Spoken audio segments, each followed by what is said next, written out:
नमस्कार, आप सभी का मैथ विद आकाश त्रिपाठी नाम के चैनल पे बहुत बहुत स्वागत है।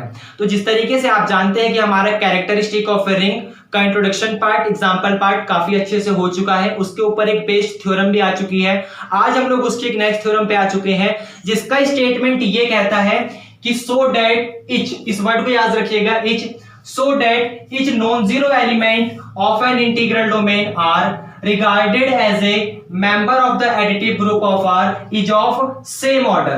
इसका मतलब आपके पास कोई एक इंटीग्रल डोमेन है, उस इंटीग्रल डोमेन में आपके पास चाहे कोई भी नॉन जीरो एलिमेंट उठा लीजिए, अगर आप उस नॉन जीरो एलिमेंट को एडिटिव ग्रुप के मेंबर की तरह बिहेव करोगे तो उनका ऑर्डर सेम आएगा। ये आपको समझ आया? मैं दोबारा बोलने की कोशिश करूंगा। मैं ये बोलूंगा यहाँ पे कि सो that each non zero element of an integral domain, आपके पास आर कोई एक इंटीग्रल डोमेन है, इसका मतलब एक रिंग है जो कि विदाउट जीरो डिवीजर है। तो उस रिंग विदाउट जीरो डिवीजर में आपके पास एक कोई भी नॉन जीरो एलिमेंट उठा लीजिए, चाहे दो तीन कितने भी नॉन जीरो एलिमेंट उठा लीजिए, तो उन नॉन जीरो एलिमेंट को अगर मैं बिहेव करूंगा कि वो मेंबर है एडिटिव ग्रुप के, तो उन सारे के सारे नॉन जीरो एलिमेंट का ऑर्डर सेम आएगा। ये आपको समझ आया? ये इसकी समरी है। एक बार और रिवाइज करूंगा कि आपके पास हर एक नॉन जीरो एलिमेंट का ऑर्डर सेम आएगा अगर वो रिंग आपके पास इंटीग्रल डोमेन है। तो ये भी बोल सकता हूं, बड़ी छोटे सा स्टेटमेंट है कि आपके पास किसी भी एक इंटीग्रल डोमेन में सारे के सारे नॉन जीरो एलिमेंट का ऑर्डर जो है वो सेम होता है। अब तो समझ आया? दोबारा रिवाइज करूंगा एक बार और, क्योंकि इंट्रोडक्शन अगर आपने काफी अच्छे से समझ लिया तो फिर प्रूफ करना कोई हार्ड बात नहीं होती, लेकिन इंट्रोडक्शन नहीं पता, प्रूफ पे आ गए तो फिर रट्टाफिकेशन चलता है। ये समझ आइए, मेरा एक्सपीरियंस है। अब मैं देखता हूं बच्चों को, क्योंकि जब मैं ऑफलाइन पढ़ाता हूं तो ये देखता हूं कि उन्हें इंट्रोडक्शन समझ नहीं आया, वो उसको काफी अच्छे से एक्सप्लेन नहीं कर पा रहे, लेकिन प्रूफ उनको समझ आ जाता है। इसका मतलब जब भाई इंट्रोडक्शन नहीं आया, आपको ये नहीं पता वो क्या दे रहा है, क्या पूछ रहा है, क्या कहना चाह रहा है, तो फिर आपको क्या समझ आया? तो इसलिए इंट्रोडक्शन समझिए। एक बार और रिवाइज करूंगा कि आपके पास so that each non zero element of an integral domain R, कि आपके पास एक इंटीग्रल डोमेन है आर, इसका मतलब एक रिंग है जो कि विदाउट जीरो डिवीजर है, तो उसके अंदर कोई भी नॉन जीरो एलिमेंट आप ले लीजिए और उसको, उस नॉन जीरो एलिमेंट को मैं बिहेव करूंगा कि वो एडिटिव ग्रुप है, किसका? आर का, रिंग का, तो वो सेम ऑर्डर आएगा। एडिटिव ग्रुप का मतलब मैं उनको ऐड करूंगा, समझ रहे हो? वो बस ऐड करने वाली कंडीशन है, मल्टीप्लीकेशन नहीं होगा। एडिटिव ग्रुप मुझे यही बताता है कि मैं उन कंडीशन को ऐड कर करके चेक करूंगा। तो बस एडिटिव ग्रुप का मतलब यही है कि भाई उनको एलिमेंट को ऐड करना है और कोई मतलब नहीं है। ये समझ आया?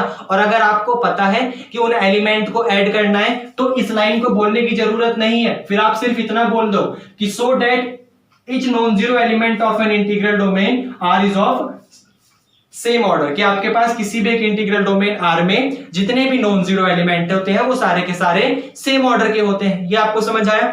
तो चलिए हम लोग इसके ऊपर बात करते हैं, प्रूफ देखते हैं।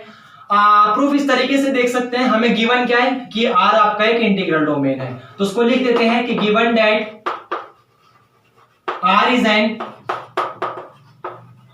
integral domain, R is an integral domain and we have to show that, और हमें क्या शो करना है? and we have to show that order of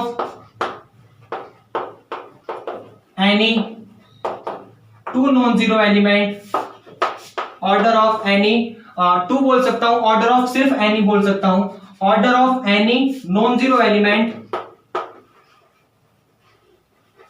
in R, R मतलब रिंग, इज सेम, सेम मतलब इक्वल बोल सकता हूं, इक्वल लिख लीजिए, इक्वल लिखना काफी अच्छा रहेगा कि आपके पास ये शो करना है and we have to show that order of any non zero element, कि अगर आप किसी भी नॉन जीरो एलिमेंट का ऑर्डर निकालोगे तो वो इक्वल आएगा। ये आपको समझ आया? अब हम लोग जो है इसके ऊपर आगे बात करते हैं। अब यहां पर वो कह रहा है कि R एक इंटीग्रल डोमेन है। इंटीग्रल डोमेन का मतलब हमें काफी अच्छे से पता है कि R आपका एक रिंग है जो कि विदाउट जीरो डिवीजर है। उसके अलावा and we have to show that order of any non zero element in ring is equal. तो सबसे पहले हम मान लेते हैं कि हमारे पास एक एलिमेंट है A जो कि बिलोंग कर रहा है R में, और A जो है वो आपका एक नॉन जीरो एलिमेंट है।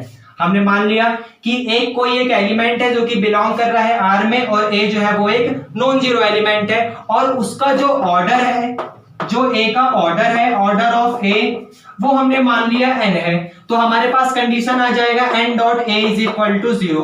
क्योंकि इस थ्योरम की स्ट्रेटेजी समझिए, हम इसको किस तरीके से प्रूफ करेंगे। वो कह रहे हैं कि आपको किसी भी दो एलिमेंट के ऑर्डर जो है वो आपस में इक्वल दिखाने हैं। अब किसी भी दो एलिमेंट के ऑर्डर आपस में कब इक्वल दिखा पाओगे? जब आपको पहले का ऑर्डर पता हो, दूसरे का ऑर्डर आप मान के चलिए और दिखा दीजिए कि उन दोनों की प्रोडक्ट आपके पास 0 आएगी। समझ आया?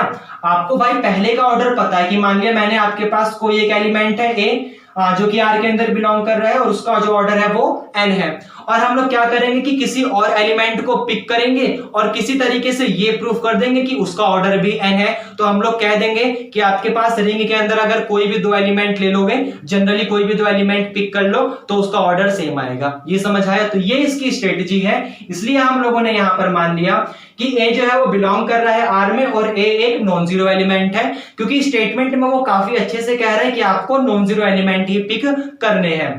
तो ए एक नॉन जीरो एलिमेंट है और इसका ऑर्डर जो है वो ए एन है। तो ऑर्डर ए एन होने का मतलब N dot A is equal to 0, या फिर आप इसे ऐसे भी कह सकते हो कि जब आपने ए को एन टाइम्स ऐड करा होगा, ए को जब मैंने n टाइम्स ऐड करा होगा तो रिजल्ट मुझे 0 दे देगा। ये आपको समझ आया? तो आप इसको ऐसे भी बोल सकते हो, या फिर आप इसे ऐसे बोल सकते हो कि n dot A is equal to आपको 0 देगा। ये समझ आया? अब यहां पर कंडीशन मेरे को ये दिखानी है कि मैंने एक एलिमेंट को तो मान लिया कि भाई एक एलिमेंट है रिंग के अंदर, उसका ऑर्डर जो है n है। अब मैं क्या करूंगा, किसी दूसरे एलिमेंट को पिक करूंगा और किसी तरीके से ये दिखाऊंगा कि उसका ऑर्डर भी n है। ये आपको समझ आया? तो मैंने मान लिया कि मेरे पास एक एलिमेंट है और b जो कि नॉन जीरो एलिमेंट है, क्योंकि मुझे नॉन जीरो एलिमेंट के ऊपर ही बात करनी है। तो आप लोग याद रखिएगा कि मैं जो भी एलिमेंट की बात कर रहा हूं ABCD वो सारे नॉन जीरो है। n आपका कोई भी एक स्मॉलेस्ट पॉजिटिव इंटीजर है। तो मैंने मान लिया कि b जो है वो बिलोंग कर रहा है r में, और b जो है वो आपका एक नॉन जीरो एलिमेंट है। तो मुझे ये शो करना है, शो डैट, शो लिख देता हूं पूरा का पूरा, शो डैट, मुझे ये शो करना है कि जो n डॉट b होगा वो भी आपको 0 देगा। तो देखिए इसको किस तरीके से प्रूफ करना है। मेरे को ये पता है कि n dot a is equal to 0 दे रहा है, ये मैंने अभी देखा, ये मेरे को पता है। तो मैं n dot a is equal to 0 मान ले रहा हूं, और इसी n dot a is equal to 0 में यहां पर लिखा हुआ है, मान लीजिए n dot a is equal to 0 में मैं दोनों तरफ जो है b का कंपोजिशन ले रहा हूं, दोनों के राइट साइड में मान लीजिए मैं यहां पर b का कंपोजिशन ले रहा हूं। तो रिजल्ट मुझे क्या मिलेगा, यहां पर तो same to same n dot a मिलेगा, यहां पर पीछे से b भी आपका सेम टू सेम है, यहां 0 डॉट b का मतलब हो जाएगा आपका 0। ये समझ आया? ऊपर वाले स्टेटमेंट को रफ करना पड़ेगा, कर दें? ठीक है, देखिए स्टेटमेंट यहां तक था, यहां तक, इसे रफ करेंगे। ये वाला आपको यहां पर क्वांटिटी मिली है ये वाली कि n डॉट a इंटू में b इज इक्वल टू 0। अब यहां पर देखिए n डॉट a का मतलब क्या था कि आपने a को ऐड करा होगा, a प्लस का dot dot dot dot plus का a करा होगा, कितने टाइम्स? n टाइम्स, क्योंकि n की उसमें मल्टीप्लाई हो रही है, और राइट साइड में आपका b का कंपोजिशन तो है ही है, और ये इज इक्वल टू 0 है। यहां पे आपको दिख तो रहा है ना? एक सेकंड प्लीज। हाँ भाई दिख रहा है। अब क्या करिए, देखिए यहां पर ये b का मल्टीप्लिकेशन होगा राइट साइड से, तो आप यहां पर क्या करिए, राइट डिस्ट्रीब्यूटिव लॉ लगा दीजिए। तो राइट डिस्ट्रीब्यूटिव लॉ से b का जो एलिमेंट है वो b एलिमेंट जो है हर एलिमेंट में मल्टीप्लाई हो जाएगा। तो ये आपको यहां मिल जाएगा a डॉट b, प्लस का यहां भी मिल जाएगा आपको a डॉट b। उसी तरीके से b का मल्टीप्लाई ऐसे dot dot dot dot dot dot dot आपको a डॉट b मिलेगा, और ये बराबर आ जाएगा यहाँ पे 0 के। ये आपको समझ आया? आगे देखिए। अब देखिए यहाँ पर इसमें थोड़ा सा और आगे बढ़ेंगे तो हम लोग क्या कर सकते हैं, हम लोगों ने यहाँ पे राइट डिस्ट्रीब्यूटिव लॉ लगाया, तब हमको ये वाला रिजल्ट मिला। अब हम क्या करेंगे, यहाँ पर लेफ्ट डिस्ट्रीब्यूटिव लॉ लगाएंगे। लेफ्ट डिस्ट्रीब्यूटिव का मतलब यहाँ पर हर एक एलिमेंट में से a जो है वो, अच्छा ये अभी भी n टाइम्स है, ये अभी भी n टाइम्स है। हम लोग यहाँ पर जब लेफ्ट डिस्ट्रीब्यूटिव लॉ लगाएंगे तो हर एक एलिमेंट में से एक कॉमन ले लेंगे, तो रिजल्ट हमें क्या मिलेगा, b प्लस का b प्लस का b डॉट डॉट डॉट इस तरीके से b मिलेगा। ये अभी भी n टाइम्स है, और ये हम लोग इसलिए कर सकते हैं क्योंकि ये इंटीग्रल डोमेन है। इंटीग्रल डोमेन में आता है रिंग विदाउट जीरो डिवीजर, और उस रिंग वाले में आपका 8th नंबर की प्रॉपर्टी होती है डिस्ट्रीब्यूटिव लॉ। तो डिस्ट्रीब्यूटिव लॉ में आपका राइट डिस्ट्रीब्यूटिव लॉ भी एग्जिस्ट करता है और लेफ्ट डिस्ट्रीब्यूटिव लॉ भी एग्जिस्ट करता है। तो यहां से आपको रिजल्ट मिल गया a dot nb is equal a dot nb। ये आपको समझ आया। अब यहां पर ध्यान से देखिए कि आपका a dot nb is equal to 0 मिला, इज इक्वल टू 0 मिला। अब यहां पर a डॉट nb 0 आया है, और ये क्या है, आपका एक इंटीग्रल डोमेन है। तो इंटीग्रल डोमेन में रिंग विदाउट जीरो डिवीजर होता है, तो इस विदाउट जीरो डिवीजर का यूज करिए। ये क्या कहता है, ये कहता है कि आपके पास मान लीजिए कोई एक रिंग, कोई भी आपके पास किसी दो चीज का मल्टीप्लीकेशन अगर जीरो आ रहा है तो उनमें से कोई ना कोई एक क्वांटिटी जीरो होगी। यहां पर आपके पास इन दो क्वांटिटी का मल्टीप्लीकेशन जीरो आ रहा है, तो मेरे पास रिजल्ट में या तो a इज इक्वल टू 0 आएगा या तो nb इज इक्वल टू 0 आएगा। अब a इज इक्वल टू 0 मैं ले नहीं सकता, क्यों, क्योंकि a तो मेरे पास नॉन जीरो एलिमेंट था, तो ये तो कभी भी हो नहीं सकता। ये समझ आया। इसका मतलब क्या, कौन जीरो होगा, nb जीरो होगा। तो nb इज इक्वल टू 0 से मेरे पास रिजल्ट ये आ गया कि जो b का ऑर्डर है वो क्या है, वो n है, क्योंकि n के मैं मल्टीप्लाई कर रहा हूं b की, तो रिजल्ट 0 आ रहा है। इसका मतलब जब मैंने b को ऐड करा होगा, b प्लस का ऐसे dot dot dot dot b, मैंने b को ऐसे n टाइम्स ऐड करा होगा, तो रिजल्ट मुझे 0 दे रहा है। तो वही तो मतलब है n dot b is equal to 0। इसका मतलब b का ऑर्डर भी आपके पास n आ गया। अब a का ऑर्डर भी n आ रहा था, कहां गया, ये a का ऑर्डर भी n आ रहा था, a आपके पास एक रिंग का एलिमेंट था।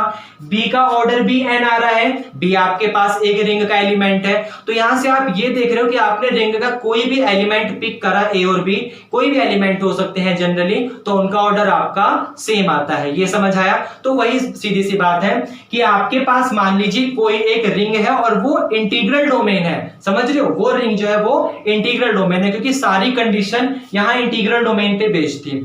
तो वो रिंग आपके पास इंटीग्रल डोमेन है, तो उस रिंग में आपके पास चाहे कोई भी नॉन जीरो एलिमेंट हो, उनका ऑर्डर हमेशा सेम आता है। ये स्टेटमेंट आपका ये कहता है। ये आपको समझ आया। अभी खत्म नहीं हुआ है, थोड़ा सा और। अब हमें देखिए, हम लोगों ने यहां पर ये तो इसको प्रूफ कर दिया। अब हम लोग इसी जो हम लोग जिस थ्योरम को प्रूफ कर रहे थे उसका स्टेटमेंट एक तरीके से और ले सकते हैं। अब वो देखिए तरीका यहां पर क्या आएगा, इसको रफ करेंगे, ठीक है, कर दें, ठीक है।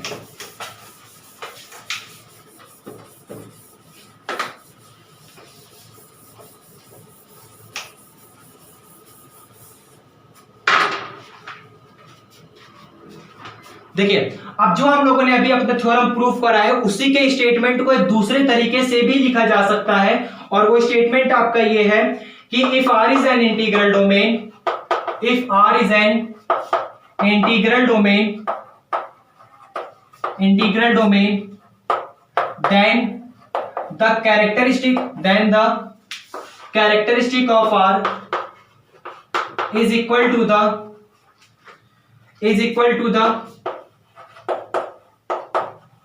order of any non-zero element, is equal to the order of any non-zero element। कि आपके पास मान लीजिए कोई भी R एक रिंग है जो कि इंटीग्रल डोमेन है, तो वहां पर उसका जो कैरेक्टरिस्टिक होगा रिंग का वो बराबर होगा, वो इक्वल होगा, is equal to the order of any non zero element, वो किसी भी नॉन जीरो एलिमेंट के ऑर्डर के बराबर होगा। और अभी हम लोगों ने यही देखा था, अभी हम लोगों ने इससे पहले वाली थ्योरम में क्या देखा था कि आपके पास कोई भी मान लीजिए R एक इंटीग्रल डोमेन है, तो उसके अंदर आने वाले कोई भी नॉन जीरो एलिमेंट का ऑर्डर सेम होगा। इसका मतलब n dot a is equal to 0 हो रहा है, जहां पर a बिलोंग कर रहा है R को, तो अगर b बिलोंग करेगा R में तो आपका n dot b is equal to भी 0 होगा। हम लोगों ने ये वाला रिजल्ट वहां पे देखा था। अब देखिए n dot b is equal to 0 का मतलब आपके पास ये कैरेक्टरिस्टिक का मतलब भी तो यही होता है कि आपके पास रिंग के अंदर आने वाला एलिमेंट ए बी जो है उसका ऑर्डर भी n है, रिंग के अंदर कोई दूसरा एलिमेंट आ गया b, उसका ऑर्डर भी आपका n है। तो इसका मतलब रिंग के अंदर आने वाला कोई भी एलिमेंट हो सकता है, वो a भी हो सकता है, वो b भी हो सकता है, वो c भी हो सकता है, क्योंकि b का नाम c रख दो आपका सी काम कर देगा। बी का नाम डी रख दो, आपका डी काम करेगा।